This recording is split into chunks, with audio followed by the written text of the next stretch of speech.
On connaît tous cet ami qui va en boîte de nuit en espérant trouver la femme parfaite, la femme ultime, mais qui tombe que sur des femmes de basse valeur qui finissent par le tromper. On connaît tous cet ami qui n'arrête pas d'aller au McDonald's puis de manger des choses qui ne sont pas santé, plein de fast-food, plein de frites, plein de chips, plein d'hamburgers,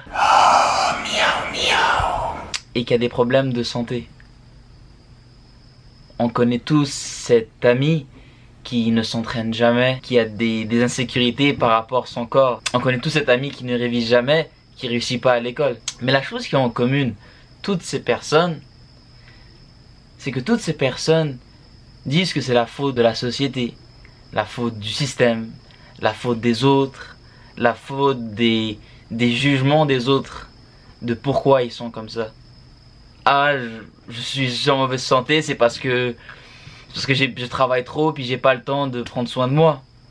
Ou je suis pas musclé parce que les standards de la société sont beaucoup trop élevés pour tout le monde. Il faut être un modèle Instagram ou une star pour avoir un bon corps. Toutes les femmes sont des... Moi, je vais pas dire le mot parce que je me respecte.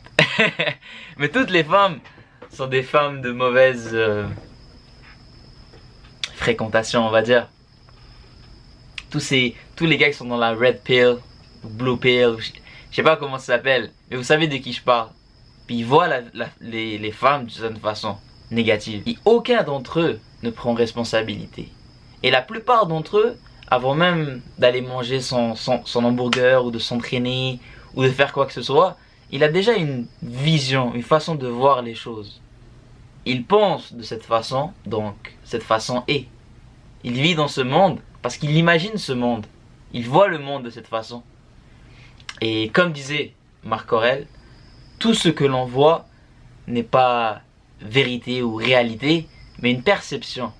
Et tout ce que l'on entend n'est pas un fait, mais une opinion. Un homme est responsable de sa situation.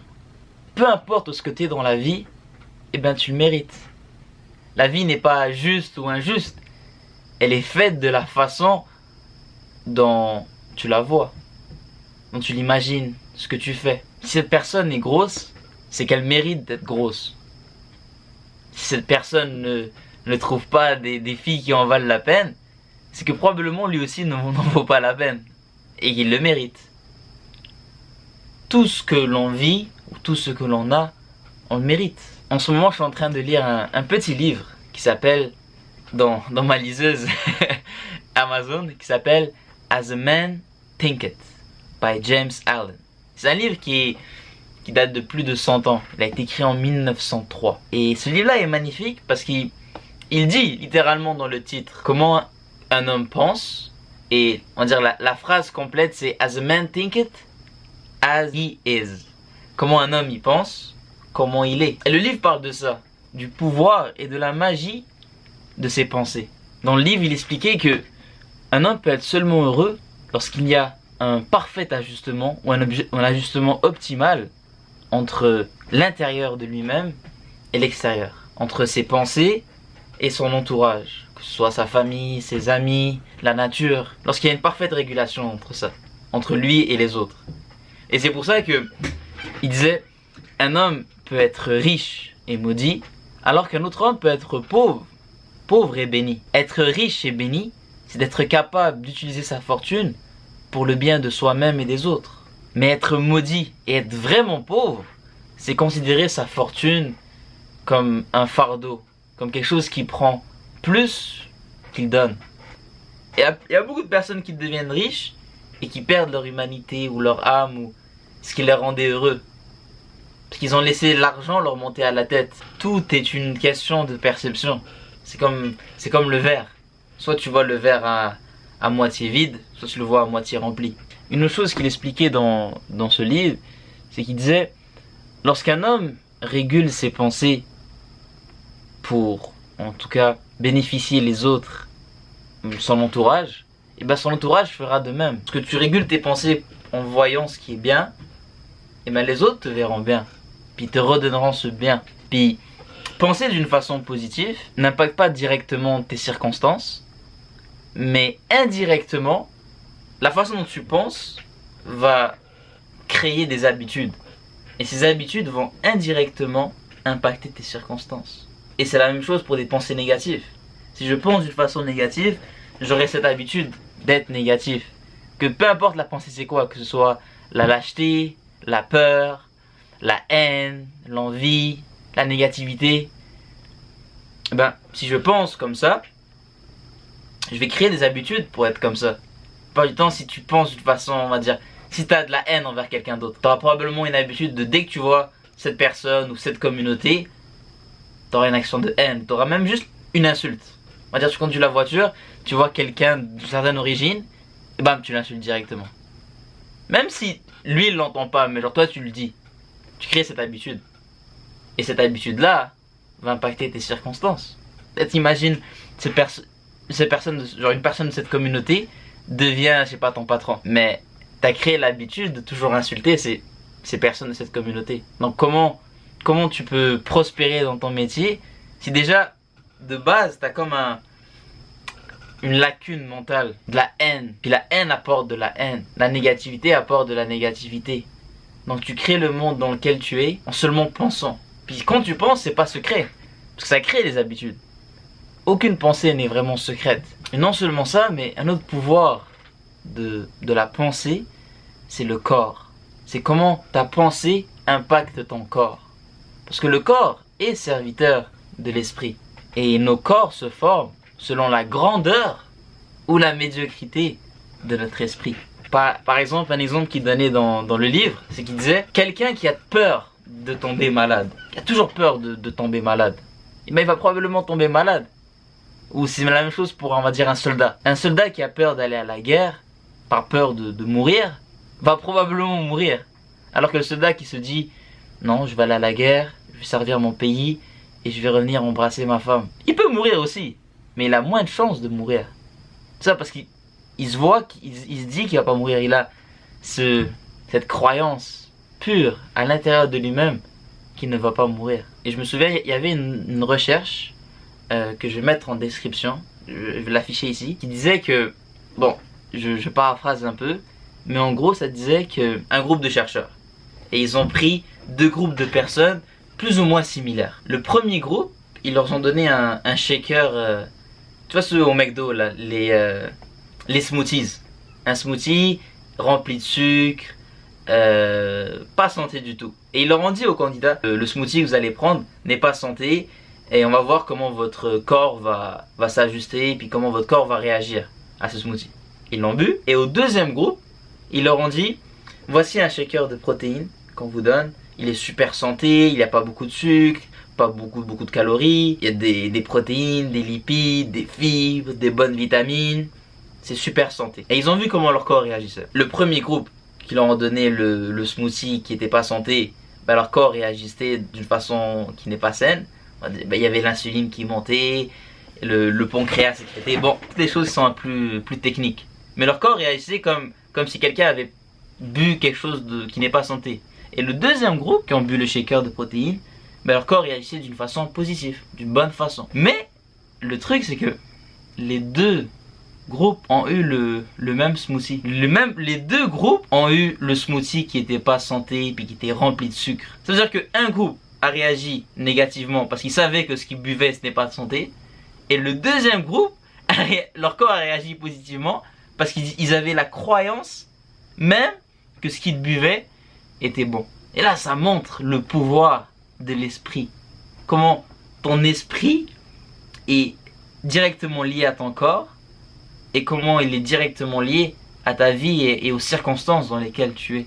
Et même encore plus fascinant que ça, c'est que notre cerveau ne connaît pas la différence entre quelque chose qui est vraiment réel, qui a vraiment été vécu, et quelque chose qui n'est pas réel, qui n'a pas été vécu, qui a été imaginé ou visualisé. Par exemple, tu visualises une réussite. Tu visualises que tu vas réussir. Peu importe c'est quoi. Tu vas réussir cet examen, tu vas réussir cela aussi. Et ton même cerveau peut aussi imaginer ou visualiser que tu vas rater l'examen. Et ben, si tu visualises que tu es capable de réussir cet examen, que tu as déjà réussi cet examen, ton cerveau, il se dit, ah, on a déjà réussi l'examen. Donc il donne cette confiance et ce boost et cette énergie de, d'aller passer un autre examen parce que tu sais que tu es capable de le réussir. Tu l'as déjà réussi dans ton imagination. Et je vais faire cette vidéo juste pour expliquer vraiment c'est quoi le pouvoir de l'esprit. Parce que la plupart du temps, dès qu'il y a quelque chose qui nous arrive, on veut toujours pointer les autres. C'est comme un réflexe pour protéger notre ego. Toujours pointer. Quelque chose qu'on considère comme un échec. Ou si on a une victoire, la plupart du temps, ben on pointe pas vraiment les autres. On se dit ah j'ai réussi parce que j'ai travaillé fort ou parce que j'ai fait ça. On pense pas à ceux qui nous ont aidés à réussir ça. Et même le concept d'une victoire et d'un échec, ça reste quand même subjectif, ça reste une perception. Quelque chose qui est un échec n'est pas forcément un échec. Et une victoire n'est pas forcément une victoire. Peut-être que tout essayer pour, je sais pas moi, perdre 20 kilos. T'en as perdu que 15. T'as échoué dans ton goal. Mais t'as quand même perdu 15 kilos. T'étais à 5 kilos près de la victoire. Et une autre victoire pourrait être, je sais pas moi, d'avoir perdu 20 kilos. Ok, t'as perdu 20 kilos. Mais combien de personnes perdent du poids, font un régime. Et quelques mois plus tard, ils regagnent les 20 kilos. Plus 5, 10, 15, 20 kilos de plus. Avec. Ça arrive tout le temps. Parce qu'ils ont vu cette victoire, ils se sont dit ok j'ai gagné, donc je me repose sur mes lauriers, je me repose sur ma victoire. Et donc cette victoire-là a été une malédiction. Même des champions, on va dire des champions, par exemple dans la UFC, qui avaient faim, qui avaient envie de réussir, et que lorsqu'ils ont réussi, ben cette faim est partie. Il n'était plus le même combattant. Parce qu'il a accompli tout ce qu'il voulait accomplir, donc là il n'est plus le même combattant. La victoire l'a rendu paresseux, la victoire l'a vaincu. Alors que d'autres, l'échec peut les bâtir. Tout reste une question de perception. Non seulement de perception, mais de pensée. Je dors sur une victoire, je me réveille sur une défaite. Si maintenant tu es dans une situation de ta vie, peu importe laquelle, c'est parce que tu le mérites. Et c'est une fois qu'on prend responsabilité de nos vies, qu'on peut vraiment la changer. Une fois que tu dis, ok, peu importe ce que je suis maintenant dans ma vie, je suis responsable de ça. Mais je suis aussi responsable de ce qui va se passer dans 5, 10, 15 ans. Et si je prends pas responsabilité maintenant, ben la vie me mènera où est-ce qu'elle voudra. Et une des premières choses qu'on peut commencer à faire pour vraiment changer notre esprit, puis vouloir, on va dire, à obtenir un certain succès et être heureux et être en santé, c'est de changer notre esprit. Mais pour changer notre esprit, il faut déjà changer nos valeurs. Parce qu'une fois que tu as tes valeurs, personne ne peut te contrôler. Si toi, tes valeurs, c'est la santé, et ben, peu importe la publicité qu'il y a sur la télévision ou dehors quand tu conduis la voiture, ça va pas vraiment t'impacter parce que tu as déjà ces valeurs d'être en santé. Tu veux pas aller rater un entraînement pour aller sortir en boîte de nuit avec tes amis parce que ta valeur c'est de t'entraîner. Ta valeur c'est d'être meilleur qu'hier. Fait que première étape, changer ses valeurs. Deuxième étape, visualiser toutes ces victoires. Visualiser le corps que tu auras. Visualiser le succès que tu auras. Ça peut être dans ton business ou ça peut être même dans ta vie amoureuse. Je vais trouver la femme qui vaudra la peine. Pas n'importe quelle femme, la femme. L'ultime. Et troisièmement, dernière chose que tu peux faire qui va vraiment changer, c'est de te laisser la chance de vivre. Et je sais que ça peut paraître comme un conseil bizarre, mais se laisser la chance de vivre, c'est d'aller vraiment vivre. De ne pas juste rester dans le côté théorique des choses. Parce que la vie, c'est bien plus que ça. C'est bien plus que de la théorie. C'est bien plus que juste un planning. Quelque chose que des prévisions. La vie, c'est quelque chose qui doit être vécu. Et chaque moment que tu vis, apprécie-les. Et vis avec un cœur ouvert. Je pense que je l'avais dit dans ma dernière vidéo. Mais c'est un des meilleurs conseils que j'ai entendu. C'est de vivre avec un cœur ouvert. Même si ça fait mal, même si ça peut être considéré comme dangereux. Parce que si tu as un cœur ouvert, c'est que tu as de l'amour pur. Si tu as de l'amour en toi, tu vas penser avec de l'amour.